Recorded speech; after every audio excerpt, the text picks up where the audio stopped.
Hey everyone, and welcome to War Thunder 101 with Rex. This is a new series that I'm going to be doing where I take an in-depth look at the aircraft, vehicles, and vessels within the game. Think of it like combining a vehicle review with a bit of historical discussion and maybe a sprinkling of satire. Providing the feedback for the initial videos is good, I will use this as a template for future War Thunder 101 videos. To kick off the series, I thought I'd start with the Panzer III L. It's a German medium tank, sitting at the battle rating of 3.3 for tank realistic and simulator battles, and 3.0 for tank arcade. I find the Panzer IIIs are often overshadowed by their bigger brother, the Panzer IV, and therefore are often overlooked. However, in the right hands they can be very capable vehicles in their own right. The Panzer III L is a redesigned model of the popular Panzer III J that saw action in Africa and the Eastern Front.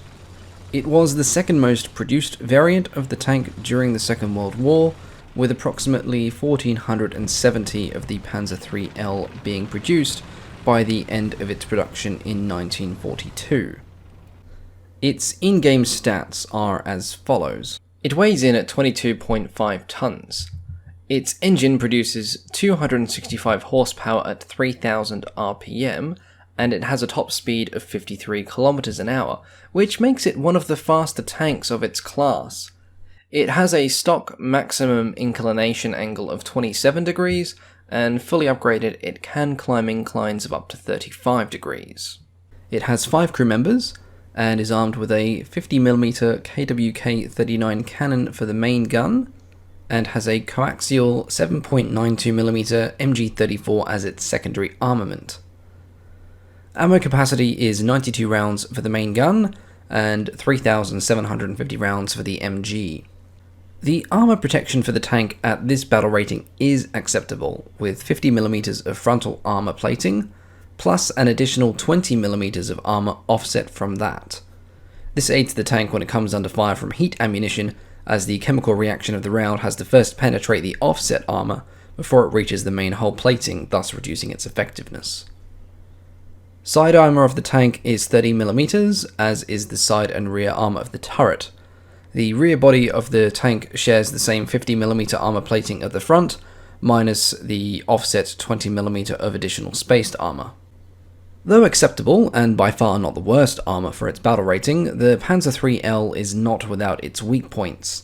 At ranges of less than 400 meters, many rounds will still effectively penetrate your armor, so angling it is very important.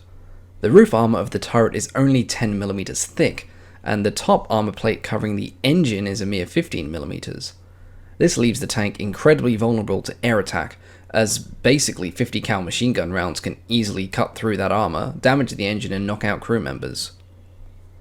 The frontal armor, though impressive, also has some weak spots, noticeably the MG port and the driver's viewing port. A well-placed shot there will leave this tank in a lot of trouble. More notably than that, the tank's lower glacis plate is dreadfully exposed. Don't be fooled by the attached spare tracks covering them. If you get a hit there, it's almost guaranteed to be game over. Whenever possible, use terrain to keep this vulnerable part of the tank protected. For a 50mm gun, the Kpfw does a pretty good job for what it is. You have a choice of 4 ammunition types. You have the Panzer 39 armor-piercing capped shell, and for the most part this will be your bread and butter. It has the most damage potential out of all other shells, due to its explosive filler, and it's still effective at ranges of 1500 meters. Though why you'd be trying shots in a Panzer III at over a kilometer, I don't know. I wouldn't advise it personally. The Panzer 40 and 40/1 variant are APCR, and therefore don't have any explosive filler.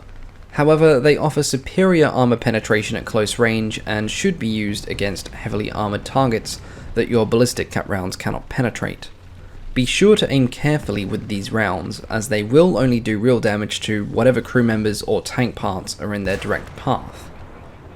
The fourth round is a high explosive round, which for a 50mm gun is about as useful as a firecracker. They will only work against the softest of targets, so like light anti-aircraft vehicles, and using them against any sort of armor is basically suicide. In terms of tactics and use, this is not a tank designed for full frontal assaults. At its battle rating, and depending on your chosen game mode, there are no small amount of tanks that pose a serious threat to your continued existence. If you play an arcade match, you run the risk of encountering the Panzer IV F2 and the Pz.K.Pfw III with their dangerous 75mm guns. Your gun will not reliably penetrate the frontal arm of the M4 Sherman, let alone the 105mm M4A3. However, their rounds will definitely penetrate yours. And the Russian T-34s and KV-1s will simply laugh in their mother tongue as your 50mm rounds bounce off their stellinium armor plating. Let the bigger tanks on your team handle the frontal assault, as the Panzer III L is much better suited to flanking the enemy and exploiting their weaknesses. Most tanks have weaker side armor, and the 50mm gun on the Panzer III has a fast reload. You might not have the stopping power to deliver a one-hit kill, so aim for the vital parts of your opponent. Their engine, cannon breech, and turret rings would be priority targets. The shells for your gun have a high velocity, which makes aiming over medium to long distances easier, as well as taking shots whilst on the move. But be wary of that fire rate. It may be fast, but it also means you will chew through ammunition quickly. All of this being said, in most matches you will still find yourself being outshone by the Panzer IVs and the Stugs, and you'll definitely find yourselves with more assists than kills, unless you're extremely skilled or very lucky, or both. But don't let that dissuade you from the Panzer III. It's still a very effective medium tank. Personally, I find that it performs the best in simulator battles where it has the best chance of outflanking its opponents, but that's just my opinion. Other people might have a different experience with it. I'm not one to personally recommend a particular vehicle in this game, unless I really like it. So for these videos I thought I'd summarize them with a score out of 10 instead. For me, the Panzer III L sits at an acceptable 6 out of 10. It's got good mobility, a fast, accurate 50mm cannon, spaced armor, and it can be outfitted with smoke grenades. Unfortunately, it's often outclassed by other German tanks at its battle rating. It can't reliably penetrate several of its expected opponents frontally, and it can often be knocked out in a single hit. Overall, it is a good tank, but it's one that has to go into battle with backup, as it will often find itself in real trouble if you decide to go at it alone. And that wraps up this War Thunder 101 video on the Panzer III L.